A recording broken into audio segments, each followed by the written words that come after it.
Hi friends, welcome to PSC beginners. അപ്പോൾ നമ്മുടെ ഇന്നത്തെ ക്ലാസ് SCRT ചാപ്റ്റേഴ്സായിട്ടാണ് വന്നിട്ടുള്ളത്. അതിൽ ഇന്ന് നമ്മൾ പറയാൻ പോകുന്നത് പഞ്ചായത്തി രാജിനെ കുറിച്ചിട്ടും ജനാധിപത്യത്തെക്കുറിച്ചിട്ടുമാണ്. അപ്പോൾ നമുക്ക് ക്ലാസ്സിലേക്ക് കടക്കാം. നമ്മളുടെ ഇന്നത്തെ ടോപ്പിക്ക് മെയിൻ പഞ്ചായത്ത് രാജ്, അത് വരാൻ കാരണമായ കമ്മിറ്റികൾ എന്നിവയെ കുറിച്ചിട്ടുള്ളതാണ്. ഈ ക്ലാസ്സിലേക്ക് കടക്കാം. നമ്മൾ പറഞ്ഞ ടോപ്പിക്കിൻ്റെ പേര് ജനങ്ങൾ ജനങ്ങളാൽ എന്നതാണ് എന്ന് പറഞ്ഞു അല്ലേ. അപ്പോൾ എന്താണ് ജനാധിപത്യം എന്ന് നമുക്ക് ആദ്യം നോക്കാം. പുരാതന ഗ്രീസിലെ ഏതൻസിലാണ് ജനാധിപത്യത്തിൻ്റെ ആദ്യ രൂപം ഉദയം ചെയ്തത്. പൊതുകാര്യങ്ങളിൽ തീരുമാനമെടുക്കുന്ന പ്രക്രിയയിൽ എല്ലാ വിഭാഗം ജനങ്ങളെയും പങ്കെടുപ്പിച്ചിരുന്നില്ലെങ്കിലും ജനാധിപത്യം എന്ന ആശയം സംഭാവന ചെയ്യുന്നതിൽ ഏതൻസ് പ്രധാന പങ്ക് വഹിച്ചിട്ടുണ്ട്. ഇന്ന് നിലവിലുള്ള ജനാധിപത്യ രീതിയുടെ തുടക്കം യുണൈറ്റഡ് കിങ്ഡത്തിൻ്റെ ഭാഗമായ ഇംഗ്ലണ്ടിൽ നിന്നാണ്. തെരഞ്ഞെടുപ്പ്, ജനപ്രതിനിധികളുടെ ഭരണം, പാർലമെന്റ് എന്നീ സംവിധാനം രൂപം കൊണ്ടത് ഇംഗ്ലണ്ടിലാണ്. പുരാതന ഗ്രീക്ക് ചിത്രകാരനായ ഹെറോഡോട്ടസ് ആണ് ഡെമോക്രസി എന്ന പദം ആദ്യമായി ഉപയോഗിച്ചത്. ഡെമോസ് ജനങ്ങൾ, ക്രാറ്റസ് അധികാരം എന്നീ ഗ്രീക്ക് പദങ്ങൾ ചേർന്നാണ് ഡെമോക്രസി ജനങ്ങളുടെ അധികാരം അല്ലെങ്കിൽ ജനങ്ങളുടെ ഭരണം എന്ന വാക്ക് രൂപം കൊണ്ടത്. അതുപോലെ എബ്രഹാം ലിങ്കൻ പറഞ്ഞാൽ നോക്കാം. ജനങ്ങൾക്ക് വേണ്ടി ജനങ്ങളാൽ നടത്തപ്പെടുന്ന ജനങ്ങളുടെ ഭരണമാണ് ജനാധിപത്യം. ജനങ്ങൾക്ക് വേണ്ടി ജനങ്ങളാൽ നടത്തപ്പെടുന്ന ജനങ്ങളുടെ ഭരണത്തെയാണ് എന്തെന്ന് പറയുന്നത്? ജനാധിപത്യം എന്ന് പറയുന്നത്. ജനാധിപത്യത്തെക്കുറിച്ചുള്ള എൻ്റെ സങ്കല്പം അതിനു കീഴിൽ ഏറ്റവും ദുർബലനും ശക്തനും തുല്യമായ അവസരം ഉണ്ടായിരിക്കണം എന്നാണ് മഹാത്മാഗാന്ധി ജനാധിപത്യത്തെക്കുറിച്ച് പറഞ്ഞത്. അപ്പോൾ നമുക്ക് പോവാം അല്ലേ. എന്താണ് ജനാധിപത്യം എന്ന് പറഞ്ഞാൽ എന്താണ്? ജനങ്ങൾക്ക് വേണ്ടി ജനങ്ങൾ തന്നെ ഭരിക്കുന്ന ഭരണവ്യവസ്ഥയാണ് നമ്മൾ എന്തെന്ന് പറയുന്നത്? ജനാധിപത്യം എന്ന് പറയുന്നത്. ഈ ജനാധിപത്യത്തിന്റെ ആവിർഭാവം എവിടെ നിന്നാണ്? പുരാതന ഗ്രീസിൽ നിന്നാണ് ജനാധിപത്യത്തിന്റെ ആവിർഭാവം. ജനങ്ങൾ എന്നർത്ഥം വരുന്ന ഡെമോസ്, അധികാരം എന്നർത്ഥം വരുന്ന ക്രാറ്റോസ് എന്നീ ഗ്രീക്ക് പദങ്ങളിൽ നിന്നാണ് ഡെമോക്രാറ്റിയ എന്ന പദം ഉണ്ടായത്. ഡെമോക്രാറ്റിയ എന്ന പദം ആദ്യമായി ഉപയോഗിച്ചത് ആരാണെന്ന് നമ്മൾ പറഞ്ഞു? ഹെറോഡോട്ടസ് ആണ്. ഡെമോക്രാറ്റിയ എന്ന പദത്തിൽ നിന്നാണ് ഡെമോക്രസി എന്ന ഇംഗ്ലീഷ് പദം രൂപപ്പെട്ടിട്ടുള്ളത്. ഇനി ജനാധിപത്യത്തിൽ തന്നെ നമ്മൾ രണ്ടായി തരംതിരിക്കുക. ഒന്ന് പ്രത്യക്ഷ ജനാധിപത്യം എന്നും രണ്ടാമത്തെ പരോക്ഷ ജനാധിപത്യം എന്നും. ഈ പ്രത്യക്ഷ ജനാധിപത്യ മാർഗങ്ങൾ നിലനിൽക്കുന്ന ഒരു രാജ്യത്തിന് ഒരു ഉദാഹരണം ചോദിക്കുകയാണ് പറഞ്ഞാൽ നമുക്ക് എന്ത് പറയാം? സ്വിറ്റ്സർലാൻഡ് പറയാം. ഇനി ലോകത്തിലെ ഏറ്റവും വലിയ ജനാധിപത്യ രാജ്യം ഏതാണെന്ന് ചോദിച്ചാൽ അത് ഇന്ത്യയാണ്. ഏറ്റവും ചെറിയ ജനാധിപത്യ രാജ്യം ഏതാണെന്ന് ചോദിച്ചാൽ അത് നൗറു ആണ്. ലോകത്തിലെ ആദ്യ ജനാധിപത്യ രാജ്യം ഏതാണെന്ന് ചോദിച്ചാൽ അത് ഏതാണ്? ഗ്രീസ് ആണ്. ജനാധിപത്യത്തിന്റെ കളിത്തൊട്ടിൽ എന്നറിയപ്പെടുന്ന രാജ്യം കൂടിയാണ് എന്ത്? ഗ്രീസ് എന്ന് പറയുന്നത്. ലോകത്തിലെ ആദ്യ ജനാധിപത്യ രാജ്യം, അതുപോലെ തന്നെ ജനാധിപത്യത്തിന്റെ കളിത്തൊട്ടിൽ എന്നറിയപ്പെടുന്ന രാജ്യം കൂടിയാണ് ഗ്രീസ്. ലോകത്തിലെ ഏറ്റവും വലിയ ജനാധിപത്യ രാജ്യം നമ്മുടെ ഇന്ത്യയാണ്. ഇനി ആധുനിക ജനാധിപത്യത്തിന്റെ നാട് എന്നറിയപ്പെടുന്നത് ആരാണെന്ന് ചോദിച്ചു പറഞ്ഞാൽ അത് ബ്രിട്ടൻ ആണ്. ആധുനിക ജനാധിപത്യത്തിന്റെ നാട് എന്നറിയപ്പെടുന്നത് ആരാണ്? ബ്രിട്ടൻ ആണ്. ആധുനിക ജനാധിപത്യത്തിന്റെ ബൈബിൾ ഏതാണെന്ന് ചോദിച്ചു പറഞ്ഞാൽ സോഷ്യൽ കോൺട്രാക്റ്റ് ആണ്. അത് രചിച്ചത് റൂസോയാണ്. ആരാണ് രചിച്ചത്? റൂസോയാണ്.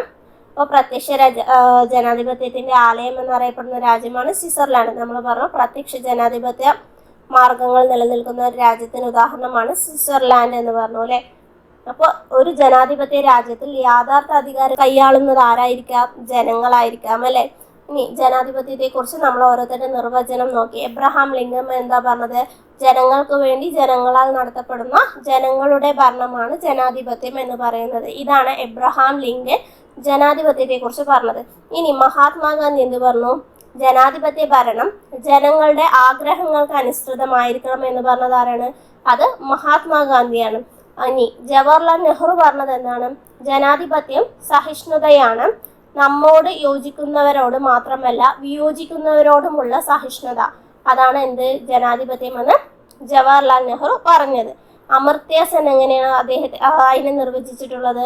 ആഗോള ആദരവ് പിടിച്ചുപറ്റുന്ന ഏക ഭരണ സംവിധാനമാണ് ജനാധിപത്യം എന്നാണ് അമർത്യ സെൻ ജനാധിപത്യത്തെ കുറിച്ചിട്ട് പറഞ്ഞിട്ടുള്ളത്.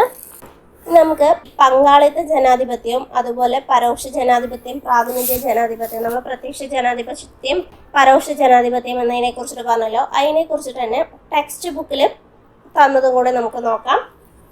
ഒന്നാമത്തേത് പങ്കാളിത്ത ജനാധിപത്യവും പ്രത്യക്ഷ ജനാധിപത്യവും. ജനങ്ങൾ നേരിട്ട് ഭരണകാര്യങ്ങളിൽ പങ്കാളിയാവുന്ന ഭരണവ്യവസ്ഥയാണ് പങ്കാളിത്ത ജനാധിപത്യം. ജനങ്ങൾ നേരിട്ട് ഭരണകാര്യങ്ങളിൽ പങ്കാളിയാവുന്ന ഭരണവ്യവസ്ഥയാണ് പങ്കാളിത്ത ജനാധിപത്യം എന്ന് പറയുക, അല്ലെങ്കിൽ പ്രത്യക്ഷ ജനാധിപത്യം. അപ്പോൾ പ്രത്യക്ഷ ജനാധിപത്യം താരതമ്യേന ജനസംഖ്യയും ഭൂവിസ്തൃതിയും കുറഞ്ഞ പ്രദേശങ്ങളിലാണ് പ്രത്യക്ഷ ജനാധിപത്യം സാധ്യമാവുന്നത്. ഈ പ്രത്യക്ഷ ജനാധിപത്യം എവിടെയാണുള്ളത്? Direct democracy എവിടെയാണുള്ളത്?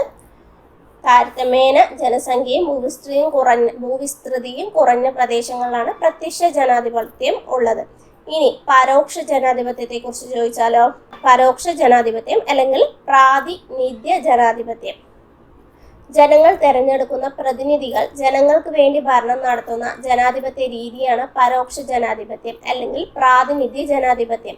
ഇന്ത്യയെ പോലെ ജനസംഖ്യയും ഭൂവിസ്തൃതിയും കൂടിയ രാജ്യങ്ങളിൽ പ്രാതിനിധ്യ ജനാധിപത്യമാണ്, അതായത് പരോക്ഷ ജനാധിപത്യമാണ് ഉള്ളത്. അപ്പോൾ ഇന്ത്യയിലെ എങ്ങനത്തെ ജനാധിപത്യമുള്ളത്? ഇൻഡയറക്റ്റ് ഡെമോക്രസിയാണ്. അതായത് ജനങ്ങൾ തെരഞ്ഞെടുക്കുന്ന പ്രതിനിധികളാണ് നമ്മളെ എന്ത് ചെയ്യുന്നത്?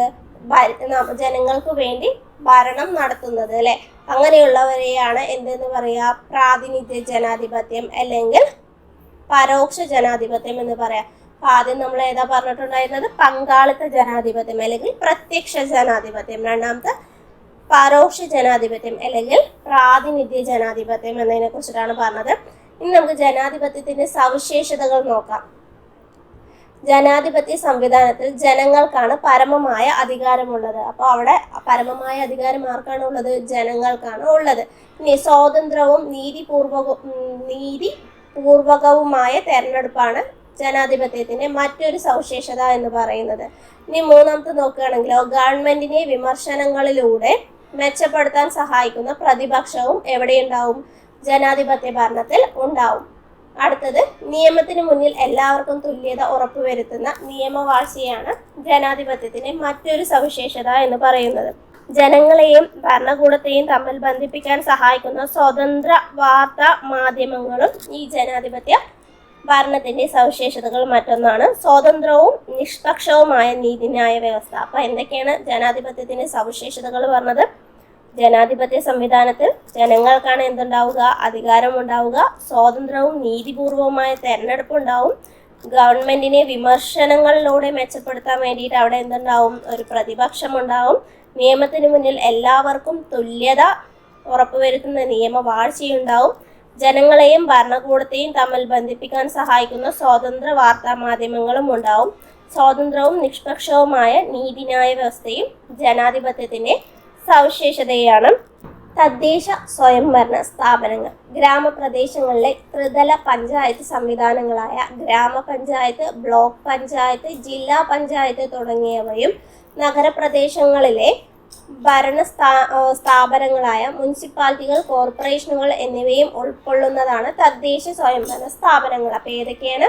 ഗ്രാമപ്രദേശങ്ങളിലെ ത്രിതല പഞ്ചായത്ത് സംവിധാനങ്ങളായ ഗ്രാമപഞ്ചായത്ത്, ബ്ലോക്ക് പഞ്ചായത്ത്, ജില്ലാ പഞ്ചായത്ത് തുടങ്ങിയവയും നഗരപ്രദേശങ്ങളിലെ ഭരണ സ്ഥാപനങ്ങളായ മുനിസിപ്പാലിറ്റി, കോർപ്പറേഷൻ എന്നിവയും ഉൾക്കൊള്ളുന്നതാണ് എന്തെന്ന് പറയുന്നത്? തദ്ദേശ സ്വയംഭരണ സ്ഥാപനങ്ങൾ എന്ന് പറയുന്നത്. തദ്ദേശ സ്വയംഭരണ സ്ഥാപനങ്ങൾ എന്ന് പറയുന്നത്. ഇനി എന്താണ് ഗ്രാമസഭകൾ എന്ന് പറഞ്ഞാൽ? ഒരു പ്രദേശത്തിന്റെ ഭരണ വികസന പ്രക്രിയയിൽ എല്ലാ ജനങ്ങൾക്കും പങ്കാളികളാകാനും തീരുമാനം എടുക്കാനും അവസരം ലഭിക്കുന്ന വേദികളാണ് ഗ്രാമസഭകൾ എന്ന് പറയുന്നത്. ഒരു ഗ്രാമപഞ്ചായത്തിലെ ഓരോ വാർഡിലെയും വോട്ടർ പട്ടികയിൽ പേര് ചേർക്കപ്പെട്ട മുഴുവൻ ജനങ്ങളും ഗ്രാമസഭയിൽ അംഗങ്ങളാണ്. നഗരങ്ങളിൽ ഇവ വാർഡ് സഭകൾ എന്നറിയപ്പെടുന്നു. അപ്പോൾ ഒരു പ്രദേശത്തിന്റെ ഭരണ വികസന പ്രക്രിയയിൽ എല്ലാ ജനങ്ങൾക്കും പങ്കാളിയാകാനും തീരുമാനങ്ങൾ എടുക്കാനും അവസരം ലഭിക്കുന്ന വേദികളാണ് ഗ്രാമസഭകൾ എന്ന് പറയുന്നത്. ഒരു ഗ്രാമപഞ്ചായത്തിലെ ഓരോ വാർഡിലെയും വോട്ടർ പട്ടികയിൽ പേര് ചേർക്കപ്പെട്ട മുഴുവൻ അംഗങ്ങളും എവിടെ അംഗങ്ങളാണ്? ഗ്രാമസഭയിൽ അംഗങ്ങളാണ്. നഗരങ്ങളിൽ ഇവ വാർഡ് സഭകൾ അല്ലെങ്കിൽ വാർഡ് സഭകൾ എന്നാണ് അറിയപ്പെടുന്നത്. എന്ത്? ഗ്രാമസഭകൾ അറിയപ്പെടുന്നത് വാർഡ് സഭകൾ എന്നാണ്. ഇനി നമ്മൾ നേരത്തെ തദ്ദേശ സ്വയംഭരണ സ്ഥാപനങ്ങളെ കുറിച്ച് പറഞ്ഞു, അപ്പോൾ പഞ്ചായത്തിനെ കുറിച്ച് പറഞ്ഞു. ഇനി നമുക്ക് പഞ്ചായത്ത് രാജിനെ കുറിച്ച് നോക്കാം. വളരെ ഇമ്പോർട്ടൻ്റ് ആയ ഒരു ടോപ്പിക്കാണ് പഞ്ചായത്ത് രാജ് എന്ന് പറയുന്നത്. എക്സാമുകൾക്ക് ഒരുപാട് ചോദിച്ചിട്ടുള്ള ഒന്നും കൂടിയാണ്. അപ്പോൾ നമുക്ക് ക്ലാസ്സിലേക്ക് കടക്കാം. അപ്പോൾ ഈ പഞ്ചായത്ത് രാജ് എന്നുള്ളത് നമ്മുടെ ഇന്ത്യൻ ഭരണഘടനയിൽ വന്നിട്ടുള്ളത് എപ്പോഴാണ്? 1992 73 ഭരണഘടനാ ഭേദഗതിയിലൂടെയാണ്. എന്നാൽ അതിനു മുൻപ് തന്നെ നമ്മുടെ ഭരണഘടനാ നിർമ്മാതാക്കളും എന്തിനെ കുറിച്ച് പറഞ്ഞിട്ടുണ്ടായിരുന്നു? പഞ്ചായത്ത് രാജിനെ കുറിച്ച്, അല്ലെങ്കിൽ ഭരണഘടനയെക്കുറിച്ച്, ഗ്രാമഭരണത്തെക്കുറിച്ച് എല്ലാം പറഞ്ഞിട്ടുണ്ടായിരുന്നു. 1870 ലോർഡ് മേയോ പാസാക്കിയ സാമ്പത്തിക വികേന്ദ്രീകരണത്തിന് വേണ്ടിയുള്ള പ്രമേയത്തെ ഇന്നത്തെ പഞ്ചായത്ത് രാജ് സംവിധാനത്തിലുള്ള ആദ്യ ചവിട്ടുപടിയായി കണക്കാക്കാൻ പറ്റും. 1877 ലോർഡ് മേയോ പാസാക്കിയ സാമ്പത്തിക വികേന്ദ്രീകരണത്തിന് വേണ്ടിയുള്ള പ്രമേയത്തെ, അല്ലെങ്കിൽ റെസൊല്യൂഷൻ ഫോർ ഫിനാൻഷ്യൽ ഡീസെൻട്രലൈസേഷനെ ഇന്നത്തെ പഞ്ചായത്ത് രാജ് സംവിധാനത്തിൻ്റെ ആദ്യ ചവിട്ടുപടിയായി നമുക്ക് കണക്കാക്കാൻ കഴിയും. പിന്നീട് ഇന്ത്യയിലെ പഞ്ചായത്ത് രാജിൻ്റെ പിതാവ് എന്ന് വിശേഷിപ്പിക്കപ്പെടുന്ന റിപ്പൺ പ്രഭു നടപ്പിലാക്കിയ നയങ്ങളും അതുപോലെ നിയമങ്ങളും പ്രാദേശിക ഭരണ സംവിധാനങ്ങൾക്ക് അടിത്തറ പാകിയിട്ടുണ്ട്. സ്വതന്ത്ര ഇന്ത്യയിൽ പഞ്ചായത്ത് രാജ് സംവിധാനത്തെക്കുറിച്ച് ചർച്ചകൾ ഭരണഘടനാ നിർമ്മാണ സഭയിൽ നടന്നിട്ടുണ്ട്. ഗാന്ധിജിയുടെ ഗ്രാമീണ സ്വരാജ് എന്ന ആശയം ഭരണഘടനാ സമിതിയിലെ നിരവധി അംഗങ്ങളെ സ്വാധീനിച്ചിട്ടുണ്ടായിരുന്നു. ഇന്ത്യയിലെ ആത്മാവ് ഗ്രാമങ്ങളിലാണ് എന്ന ഗാന്ധിജിയുടെ ഉദ്ബോധനം നിരവധി അംഗങ്ങൾ മുന്നോട്ട് വെച്ചു. ഇതിനോടൊപ്പം തന്നെ ദേശീയ തലത്തിൽ കൂടുതൽ അധികാരം കേന്ദ്രീകരിക്കണമോ അതോ ചെറിയ പഞ്ചായത്തുകൾക്ക് വരെ അധികാരം വികേന്ദ്രീകരിച്ച് നൽകണോ എന്നുള്ള ചർച്ചയിൽ വിപുലമായ ചർച്ചകൾ നടന്നു. അപ്പോൾ അതിൽ തന്നെ ഒരുപാട് അംഗങ്ങൾ എന്ത് ചെയ്തു? ഇതിനെ സപ്പോർട്ട് ചെയ്തു. പഞ്ചായത്ത് രാജ് സ്ഥാപിക്കുന്നതിന് സപ്പോർട്ട് ചെയ്തു. എന്നാൽ ചിലർക്ക് ഈ പഞ്ചായത്ത് രാജ് സ്ഥാപിക്കുന്നത് രാജ്യത്തെ അഖണ്ഡതയെ ബാധിക്കുമെന്നും ഭയം ചില അംഗങ്ങൾക്ക് ഉണ്ടായിരുന്നു. അങ്ങനെ പഞ്ചായത്ത് രാജിനെ എതിർത്ത ഒരു പ്രധാന വ്യക്തിയാണ് ആരെന്ന് പറയുന്നത്? Doctor BR Ambedkar. അപ്പോൾ നമ്മൾ പറഞ്ഞു പഞ്ചായത്ത് രാജിനെ എതിർത്ത ഒരുപാട് വ്യക്തികളുണ്ടായിരുന്നു എന്ന് പറഞ്ഞു അല്ലേ. അങ്ങനെ പഞ്ചായത്ത് രാജ് നമ്മുടെ ഭരണഘടനയിൽ ഉൾക്കൊള്ളുന്നതിനെ വളരെ കാര്യയുക്തമായി എതിർത്തിരുന്ന ഒരു വ്യക്തിയാണ് ആരെന്ന് പറയുന്നത്? Doctor BR Ambedkar. പഞ്ചായത്ത് രാജിനെതിരായ ഡോക്ടർ അംബേദ്കറുടെ വാദങ്ങൾ സാമൂഹിക നീതി, കാര്യക്ഷമത, പ്രാദേശിക സ്വേച്ഛാധിപത്യത്തിനുള്ള സാധ്യത എന്നിവയെക്കുറിച്ചുള്ള ആശങ്കകളിൽ വേരൂന്നിയവയാണ്. സമൂഹത്തിലെ എല്ലാ വിഭാഗങ്ങൾക്കും, പ്രത്യേകിച്ച് അടിച്ചമർത്തപ്പെട്ടവരുടെയും പിന്നോക്കക്കാരുടെയും ഉന്നമനത്തിനായി ഏകീകൃത നിയമങ്ങളും നയങ്ങളും നടപ്പിലാക്കാൻ പ്രാപ്തിയുള്ള ശക്തവും കേന്ദ്രീകൃതവുമായ ഒരു ഭരണകൂട സംവിധാനം സൃഷ്ടിക്കുന്നതിനാണ് അദ്ദേഹം ഊന്നൽ നൽകിയത്. അപ്പോൾ ഈ ഭരണഘടന അല്ലെങ്കിൽ പഞ്ചായത്ത് രാജെല്ലാം വന്നാൽ സാമൂഹിക നീതി, കാര്യക്ഷമത, പ്രാദേശിക സ്വേച്ഛാധിപത്യത്തിനുള്ള സാധ്യത എന്നിവയെ കുറിച്ചിട്ടൊക്കെ അദ്ദേഹത്തിന് എന്തുണ്ടായിരുന്നു? ആശങ്കകൾ ഉണ്ടായിരുന്നു. അതുകൊണ്ടാണ് ഡോക്ടർ BR അംബേദ്കർ എന്ത് ചെയ്തിട്ടുണ്ടായിരുന്നത്? ഈ പഞ്ചായത്ത് രാജിനെ എതിർത്തിട്ടുണ്ടായത്. അദ്ദേഹം മാത്രമല്ല, ബാക്കി പലരും അതിനെ അനുകൂലിച്ചിട്ടുണ്ടായിരുന്നു. അതുപോലെ പഞ്ചായത്ത് രാജിനെ എതിർത്തിട്ടുണ്ടായിരുന്നു. അവസാനം പഞ്ചായത്ത് രാജിനെ പറ്റിയിട്ട് അങ്ങനെ ഒരുപാട് എതിർപ്പും അതുപോലെ സപ്പോർട്ടും ഉള്ളപ്പോൾ എന്ത് ചെയ്യാൻ പറ്റില്ല, ഓരോ കാര്യം അവർക്ക് തീരുമാനിക്കാൻ പറ്റില്ല അല്ലേ. അങ്ങനെ അവസാനം അവരെന്ത് ചെയ്തു? പഞ്ചായത്ത് രാജിനെ പറ്റി വ്യക്തമായി പരാമർശിക്കാതെ തന്നെ നിർദ്ദേശക തത്വങ്ങളിൽ മാത്രമായി പഞ്ചായത്ത് രാജിനെ പറ്റി പരാമർശിച്ചുകൊണ്ട് ഭരണഘടന നിലവിൽ വന്നു. അപ്പോൾ പഞ്ചായത്ത് രാജിനെ കുറിച്ച് ഏതിലാണ് പറഞ്ഞിട്ടുണ്ടായിരുന്നത്? നിർദ്ദേശക തത്വങ്ങളിൽ മാത്രം പറഞ്ഞിട്ട് അവരതിനെ ഒതുക്കുകയാണ് ഉണ്ടായത്. 1992 73 ഭരണഘടനാ ഭേദഗതിയാണ് പഞ്ചായത്ത് രാജ് സമ്പ്രദായം പരിഷ്കരിക്കുകയും ഇന്ത്യയിൽ വികേന്ദ്രീകൃത ഭരണത്തിന് കൂടുതൽ ഘടനാപരമായ ചട്ടക്കൂട് നൽകുകയും ചെയ്തത്. അങ്ങനെയാണ് ഇന്ന് കാണുന്ന തദ്ദേശ ഭരണ സ്ഥാപനങ്ങളും നിലവിൽ വന്നിട്ടുള്ളത്. അപ്പോൾ ഈ പഞ്ചായത്ത് രാജിൻ്റെ പിതാവ് എന്നറിയപ്പെടുന്നത് ആരാണ്? പഞ്ചായത്ത് രാജിൻ്റെ പിതാവ് എന്നറിയപ്പെടുന്ന ബൽവത് റായ് മേത്തയാണ്. ആരാണ് പഞ്ചായത്ത് രാജിൻ്റെ പിതാവ് എന്നറിയപ്പെടുന്ന ആരാണ്? ബൽവത് റായ് മേത്തയാണ്. ഇന്ത്യയിൽ തദ്ദേശ സ്വയംഭരണ സ്ഥാപനങ്ങളുടെ പിതാവ് എന്നറിയപ്പെടുന്ന ആരാണ്? റിപ്പൺ പ്രഭു ആണ്.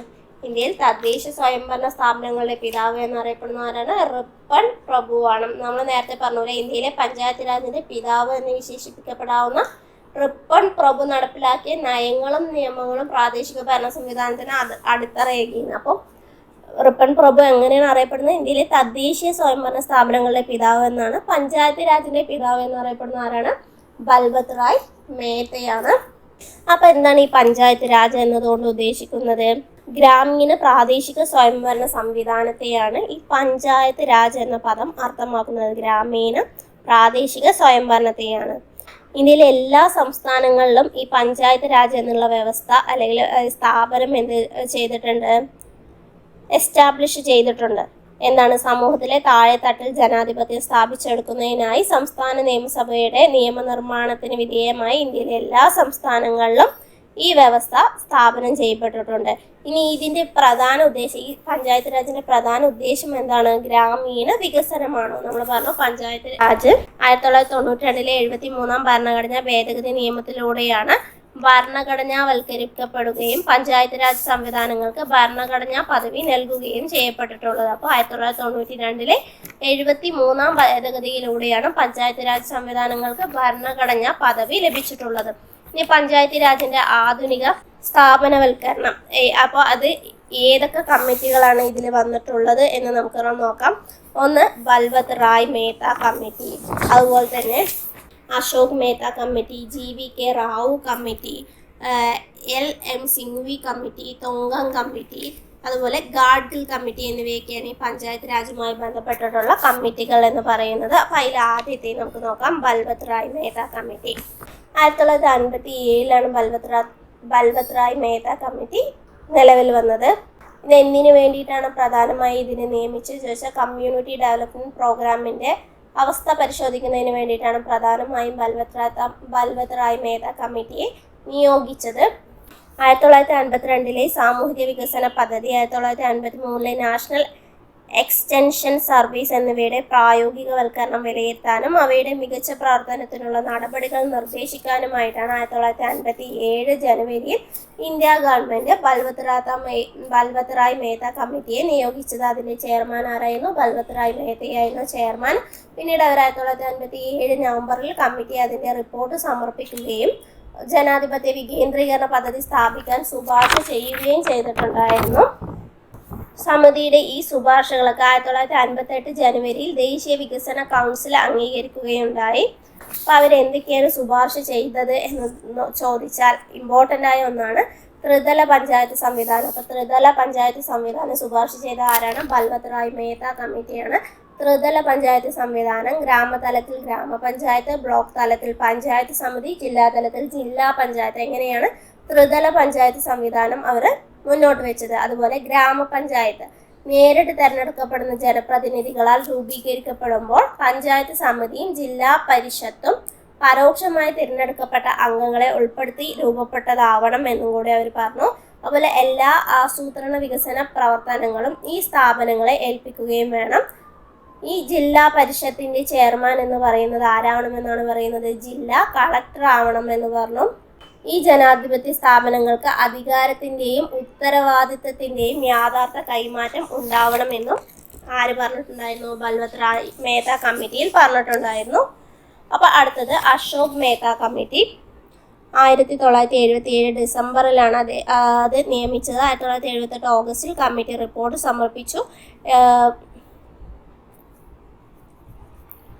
ജനതാ ഗവൺമെന്റിന്റെ കാലത്താണ് ഇതിനെ നിയമിച്ചത്.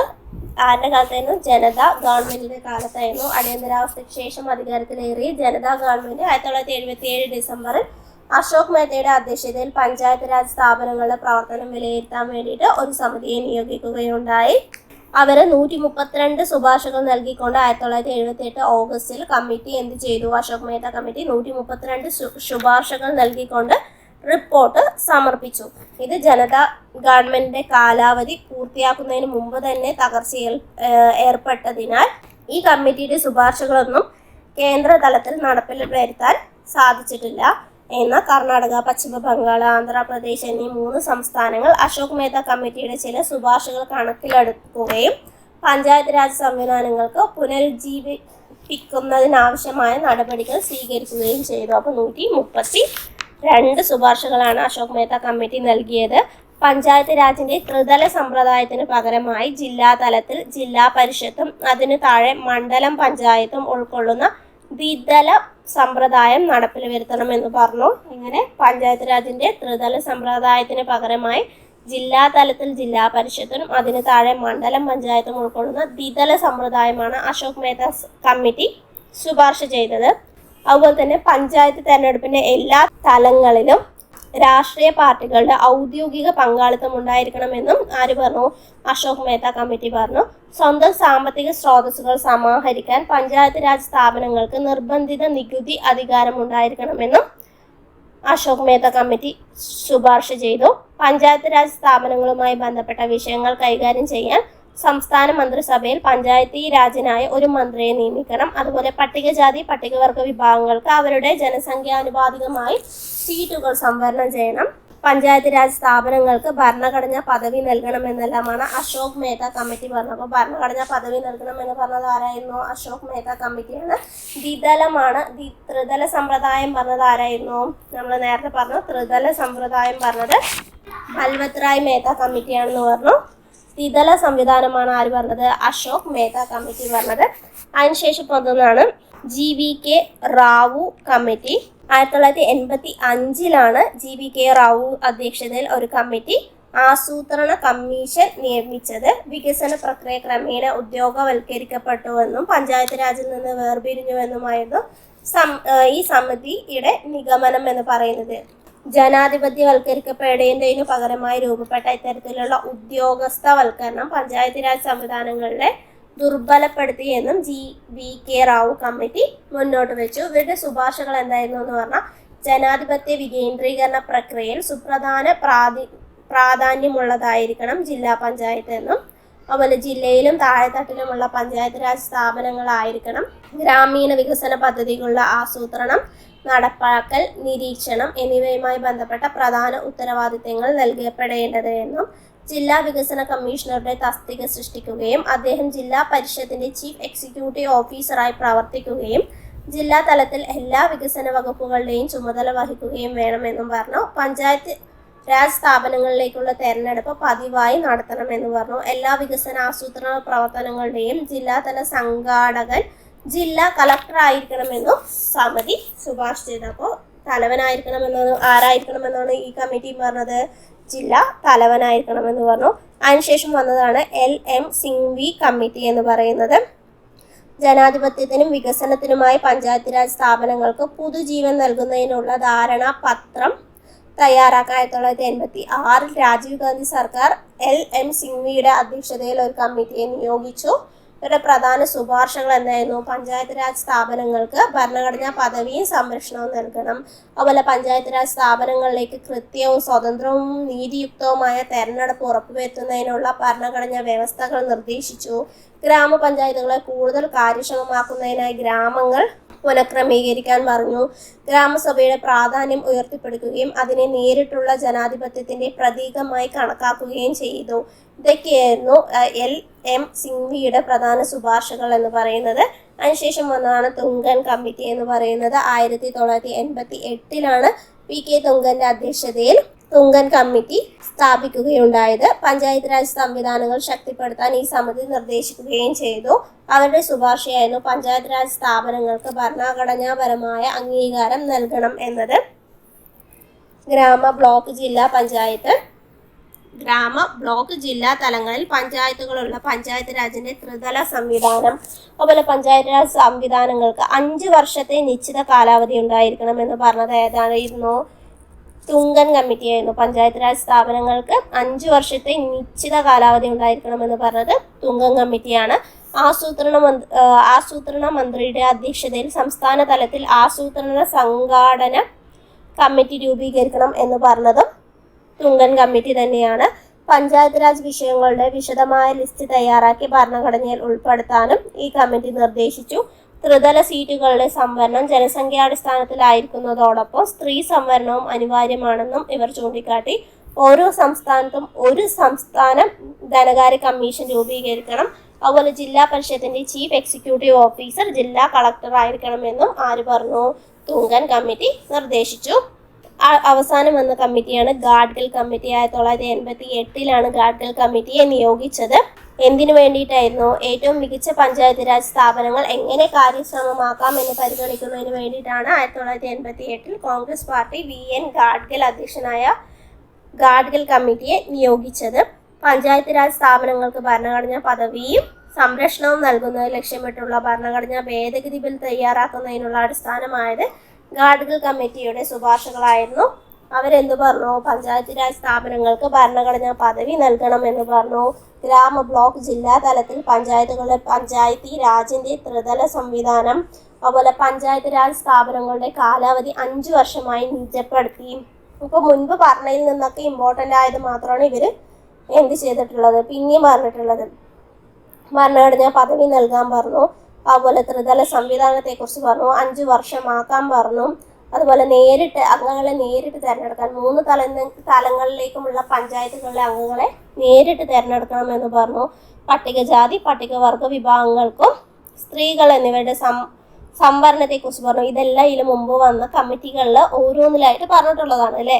അതുപോലെ പഞ്ചായത്തുകൾക്കുള്ള ധനവിനിയോഗത്തിനായി സംസ്ഥാന ധനകാര്യ കമ്മീഷൻ രൂപീകരിക്കാനും പഞ്ചായത്തുകളിലേക്കുള്ള തെരഞ്ഞെടുപ്പ് നടത്തുന്നതിനായി ഒരു സംസ്ഥാന തെരഞ്ഞെടുപ്പ് കമ്മീഷനെ സ്ഥാപിക്കണമെന്നെല്ലാം ആര് പറഞ്ഞു? ഗാഡ്ഗിൽ കമ്മിറ്റി പറയുകയുണ്ടായി. അപ്പോൾ ഈ പഞ്ചായത്ത് രാജ് സ്ഥാപിക്കുന്നതിനോ അതിന് ഭരണഘടനാ പദവി നൽകുന്നതിനും ഒരുപാട് ഘട്ടങ്ങൾ വന്നിട്ടുണ്ട് അല്ലേ. അപ്പോൾ 1989 ജൂലൈയിൽ രാജീവ് ഗാന്ധി സർക്കാർ 64ാം ഭരണഘടനാ ഭേദഗതി ബില്ല് ഇതിനു വേണ്ടിയിട്ട് ലോകസഭയിൽ അവതരിപ്പിച്ചു. എന്നാൽ എന്ത് ചെയ്തു? സഭയുടെ അംഗീകാരം, രാജ്യസഭയുടെ അംഗീകാരം ലഭിക്കുകയുണ്ടായില്ല. അതുകൊണ്ട് അവിടെ അത് നടപ്പാക്കാൻ കഴിഞ്ഞില്ല. 64ാം ഭരണഘടനാ ഭേദഗതി ബില്ലിൽ നടപ്പിലാക്കാൻ കഴിഞ്ഞില്ല. അതിനുശേഷം 1989 അല്ലെങ്കിൽ അന്നത്തെ പ്രധാനമന്ത്രിയായ VP സിംഗ് പഞ്ചായത്ത് രാജ് സ്ഥാപനങ്ങളുടെ ശക്തിപ്പെടുത്തുന്നതിനുള്ള നടപടികൾ സ്വീകരിക്കുമെന്ന് പറയുകയുണ്ടായി. 1990 അദ്ദേഹം സംസ്ഥാന മുഖ്യമന്ത്രിയുടെ ദ്വിദിന സമ്മേളനം വിളിച്ചു ചേർക്കുകയും പുതിയ ഭരണഘടനാ ഭേദഗതി ബിൽ അവതരിപ്പിക്കുന്നതിനുള്ള നിർദ്ദേശങ്ങൾ സമ്മേളനം അംഗീകരിക്കുകയും ചെയ്തു. എന്നിട്ട് 1990 സെപ്റ്റംബറിൽ ഒരു ഭരണഘടനാ ഭേദഗതി ബിൽ ലോക്സഭ അവതരിപ്പിച്ചെങ്കിലും ആ സർക്കാരും തകർന്ന കാരണം ആ ബില്ല് എന്ത് ചെയ്തു? അസാധുവായി പോയി. അതിനുശേഷം വീണ്ടും വന്ന VP നരസിംഹറാവുവിന്റെ നേതൃത്വത്തിലുള്ള കോൺഗ്രസ് സർക്കാരാണ് എന്ത് ചെയ്തത്? വീണ്ടും ഈ കാര്യം ഒന്നുകൂടി പരിഗണിക്കുകയും അതിൽ വിവാദകരമായി തോന്നിയിട്ടുള്ള ഭാഗങ്ങളെല്ലാം മാറ്റിയിട്ട് അവരെന്ത് ചെയ്തു? അത് വീണ്ടും പരിഗണിച്ചു. 1991 സെപ്റ്റംബർ ലോക്സഭയിൽ അതൊരു ഭരണഘടനാ ഭേദഗതി ബില്ലായി അവതരിപ്പിക്കുകയും ചെയ്തു. എന്നിട്ട് ആ ബില്ല് 1992 73ാം ഭരണഘടനാ ഭേദഗതി നിയമമായി പാർലമെന്റിൽ പാസ്സാക്കുകയും തുടർന്ന് രാഷ്ട്രപതിയുടെ അനുവാദം ലഭിക്കുകയും 1993 ഏപ്രിൽ 24 ഇത് പ്രാബല്യത്തിൽ വരികയും ചെയ്തു. ഇതാണ് ഭരണഘടനാ പദവി ലഭിക്കുന്നതിന് മുമ്പ് ഈ പഞ്ചായത്ത് രാജ് എന്നുള്ളത് എങ്ങനെയെല്ലാമായിരുന്നു, ആരിൽ നിന്നായിരുന്നു തുടക്കം ഉണ്ടായിരുന്നത്? രാജീവ് ഗാന്ധിയിൽ നിന്ന് തന്നെ തുടങ്ങിയിട്ടുണ്ടായിരുന്നു. പിന്നീട് അത് എതിർപ്പ് കാരണം അവസാനം അത് പാസ്സാക്കിയത് ആരായിരുന്നു? VP നരസിംഹ റാവു ആയിരുന്നു എന്ന് പറഞ്ഞു. പിന്നെ നമ്മൾ ഭരണഘടനാ നിർമ്മാണ സഭയിൽ എന്തിനെക്കുറിച്ച് പറഞ്ഞിട്ടുണ്ടായിരുന്നു എന്ന് പറഞ്ഞു? പഞ്ചായത്ത് രാജിനെ കുറിച്ച് പറഞ്ഞിട്ടുണ്ടായിരുന്നു. പക്ഷെ പലരും അതിനെ എതിർത്തു. അതിൽ പ്രധാനപ്പെട്ട ഒരു വ്യക്തിയാണ് ഡോക്ടർ BR അംബേദ്കർ എന്ന് നമ്മൾ പറഞ്ഞു അല്ലേ. ഈ പഞ്ചായത്ത് രാജ് എന്ന പദം ആദ്യമായി ഉപയോഗിച്ചത് ആരാണ്? ജവഹർലാൽ നെഹ്റു ആണ്. ഗ്രാമസ്വരാജ് എന്ന പദം ആദ്യമായി ഉപയോഗിച്ചത് ആരാണെന്ന് ചോദിച്ചാൽ അത് മഹാത്മാഗാന്ധിയാണ്. അപ്പോൾ അത് തിരിഞ്ഞു പോകരുത്. പഞ്ചായത്ത് രാജ്, ഗ്രാമസ്വരാജ് എന്നെല്ലാം പറയുമ്പോൾ തിരിഞ്ഞു പോകും. പഞ്ചായത്ത് രാജ് എന്ന പദം ആദ്യമായി ഉപയോഗിച്ചത് ജവഹർലാൽ നെഹ്റു, ഗ്രാമസ്വരാജ് എന്ന പദം ആദ്യമായി ഉപയോഗിച്ചത് മഹാത്മാഗാന്ധിയുമായിരുന്നു. ഇനി പഞ്ചായത്ത് രാജിന്റെ പിതാവ് എന്നറിയപ്പെടുന്ന ആരാണ്? ബൽവത് റായ് മേത്തയാണ് പഞ്ചായത്ത് രാജിന്റെ പിതാവ് എന്നറിയപ്പെടുന്നത്. ഇന്ത്യയിൽ തദ്ദേശ സ്വയംഭരണ സ്ഥാപനങ്ങളുടെ പിതാവ് എന്നറിയപ്പെടുന്നത് ആരാണ്? റിപ്പൺ പ്രഭു ആണ്. പഞ്ചായത്ത് രാജ് സംവിധാനത്തിലെ അടിസ്ഥാന ഘടകം ഏതാണ്? ഗ്രാമസഭയാണ്. ഗ്രാമസഭയെക്കുറിച്ച് പ്രതിപാദിക്കുന്ന ഭരണഘടനാ വകുപ്പാണ് 243A എന്ന് പറയുന്നത്. ഗ്രാമസഭയുടെ അധ്യക്ഷൻ ആരാണ്? പഞ്ചായത്ത് പ്രസിഡന്റ് ആണ്. ദേശീയ പഞ്ചായത്ത് രാജ് ദിനം എന്നാണ് ഏപ്രിൽ 24 ദേശീയ പഞ്ചായത്ത് രാജ് ദിനം എന്ന് പറയുന്നത്. അപ്പോൾ ഇന്ന് നമ്മൾ ഇതിലെ പഞ്ചായത്ത് രാജിനെ കുറിച്ച് എടുക്കുന്നത് അതുമായി ബന്ധപ്പെട്ട കമ്മിറ്റികളെ കുറിച്ച് മാത്രമാണ്. ഇനി നമുക്ക് ഇമ്പോർട്ടൻ്റ് ആയ കുറച്ച് ഭേദഗതി നിയമങ്ങൾ, അതിൽ പറയുന്ന വ്യവസ്ഥകളെ കുറിച്ചിട്ടും 29 വ്യവസ്ഥകളെ കുറിച്ചിട്ടും ഇമ്പോർട്ടൻ്റ് ആണ്. അതും കൂടി പഠിക്കാനുണ്ട്. അത് കഴിഞ്ഞ് തെരഞ്ഞെടുപ്പും കൂടി കഴിഞ്ഞു പറഞ്ഞാൽ ഈ ടോപ്പിക്ക് നമ്മുടെ തീരും. അപ്പോൾ ഇതാണ് നമ്മുടെ ഇന്നത്തെ ക്ലാസ് എന്ന് പറയുന്നത്. പഞ്ചായത്ത് രാജിൻ്റെ കമ്മിറ്റികൾ ഏതൊക്കെയാണ്, ജനാധിപത്യത്തെക്കുറിച്ചാണ് ഇന്നത്തെ ക്ലാസ്സിൽ ഞാൻ പറഞ്ഞിട്ടുള്ളത്. നിങ്ങൾക്ക് ഈ ക്ലാസ് ഇഷ്ടപ്പെടുകയാണെങ്കിൽ നിങ്ങൾ ലൈക്ക് ചെയ്യുക, സബ്സ്ക്രൈബ് ചെയ്യുക. വീണ്ടും പുതിയൊരു ക്ലാസ്സുമായി വരുന്നത് വരെ ഓക്കെ, ബൈ.